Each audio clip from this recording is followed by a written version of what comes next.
Hello नमस्कार, कैसा है मेरा यूट्यूब परिवार। आज के वीडियो में हम लोग बात करेंगे सेक्शन 138 25A। अगर आपने किसी भी बैंक से एनबीएफसी कंपनी से अगर लोन ले रखा है तो आपके सामने एक समस्या आती होगी, उसी समस्या के ऊपर बात करेंगे। और ये काफ़ी गंभीर समस्या है जो बहुत सारे लोगों के ऊपर आती है। तो समस्या के बारे में थोड़ा सा चर्चा करते हैं। पहले क्या होता था कि अगर कोई भी व्यक्ति किसी भी बैंक से एनबीएफसी कंपनी से अगर लोन लेता है, आपने मान लीजिए एक बैंक से लोन लिया और उस लोन की अदायगी आप नहीं कर पा रहे हैं, अभी आपकी स्थिति ऐसी नहीं है कि आप पैसे दे पाओगे। तो वैसी स्थिति में क्या होता था कि आपके सामने दो कंडीशन रखे जाते थे। सबसे पहला, या तो आपने बैंक को चेक दे रखा होगा या तो आपने बैंक के साथ ईसीएस साइन कर रखा होगा।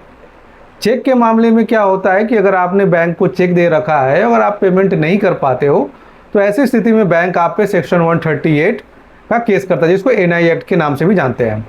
और दूसरी तरफ अगर आपने ईसीएस मैंडेट करा रखा होगा तो ऐसी स्थिति में बैंक एनबीएफसी कंपनी के पास ये अधिकार होता है कि सेक्शन 25A, जिसको पेमेंट एंड सेटल एक्ट बोलते हैं, इसके तहत आपके ऊपर मुकदमा करती थी। अब यहाँ पर समस्या क्या था कि मान लीजिए आप मुंबई में रहते हो तो आपके ऊपर दिल्ली में होगा, आप कलकत्ता में रहते हो बेंगलोर में होगा। इससे लोगों को काफ़ी ज़्यादा परेशानी आती थी। तो पहले जितने भी नियम फॉलो किए जाते थे, जो कोर्ट में जिसके द्वारा समन भेजा जाता था और जिसको फॉलो किया जाता था, वो है CRPC। और आज के डेट में ये सारे चीज़ जो फॉलो किए जाते हैं BNSS। ये दो चीज़ें हैं जो आपको समझना बहुत ज़्यादा ज़रूरी है। अब पहले सुविधा क्या था कि अगर CRPC की बात करें तो अगर आपके ऊपर समन अगर कलकत्ता से आया तो आपको कलकत्ता जाना है, अगर मान लीजिए मुंबई से आया तो मुंबई जाना है। पर अब यहाँ पे BNSS के आने के बाद आपको कुछ छूट मिलती है। यहाँ पर आपको फिजिकली वहाँ पे जाने की ज़रूरत नहीं है।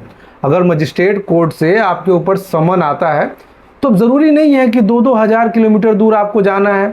अगर आपके अच्छे वकील है तो आप उनसे सलाह करके आप वहाँ पे नहीं जा सकते। पर इसकी भी एक कंडीशन है, इसी कंडीशन के ऊपर में बात करेंगे और अच्छे से समझाएंगे कि बहुत सारे लोगों को कन्फ्यूज़न हो जाता है।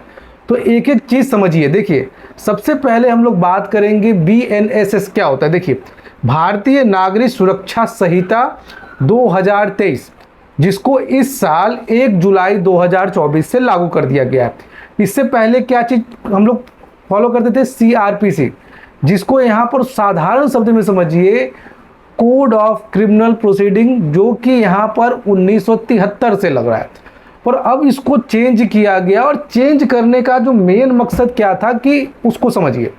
सबसे पहले CRPC की धारा में यहाँ पे 205 सेक्शन 205 के तहत यहाँ पे अगर किसी पे भी सम्मन भेजा जाता था तो उसको यहाँ पे अपीयर होना है। अपीयर होने के बाद में अपना जो भी सम्मन आया है उसके तहत उसे बेल लेना पड़ता था। पर अभी जो जुलाई 1 तारीख से लागू हुआ है उसके तहत यहाँ पर लोगों को थोड़ी सी रियायत मिली है। अब यहाँ पे एक चीज़ समझिए, बहुत एग्जांपल में, अगर मान लीजिए हम अभी दिल्ली में रह रहे हैं और बार बार बेंगलोर से जाते हैं, अगर मान लीजिए 5 डेट भी लगता है तो 5 डेट पे हमें जाना है।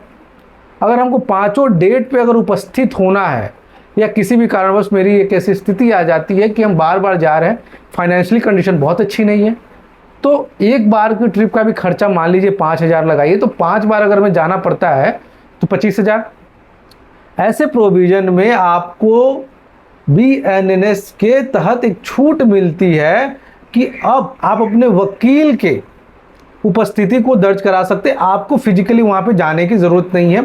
इसके लिए आपको कोर्ट में, मजिस्ट्रेट कोर्ट में जहाँ से समन आया है वहाँ पे वकील के माध्यम से एक पिटीशन डलवा दीजिए, एक एप्लीकेशन डलवा दीजिए कि हम फिजिकली अपीयर नहीं हो सकते, वहाँ पे आपकी जगह आपके वकील की उपस्थिति को माना जाएगा।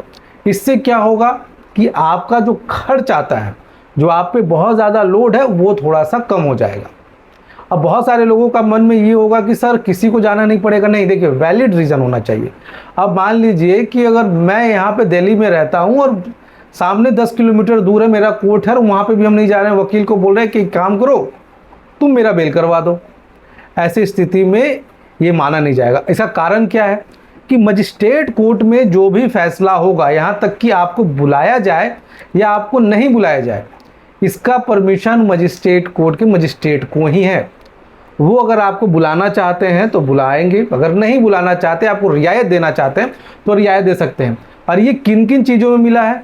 सबसे पहले अगर आपका सेक्शन 138 का केस है, 25A का केस है, 406 का केस है, या यहाँ पर 420 का केस है, अगर इस तरह के मामले आपके ऊपर रजिस्टर किए जा सकते हैं तो आप मजिस्ट्रेट कोर्ट से रियायत मांग सकते हैं। इसके अलावा अगर आपके मन में कोई भी सवाल संदेह चल रहा है तो आप कमेंट कर लीजिएगा, आप उनसे पूछ सकते हैं। जो पर्सनली बात करना चाहते हैं, स्क्रीन पर नंबर है, आप अपॉइंटमेंट के थ्रू मुझसे बात कर पाओगे। जय हिंद, वंदे मातरम।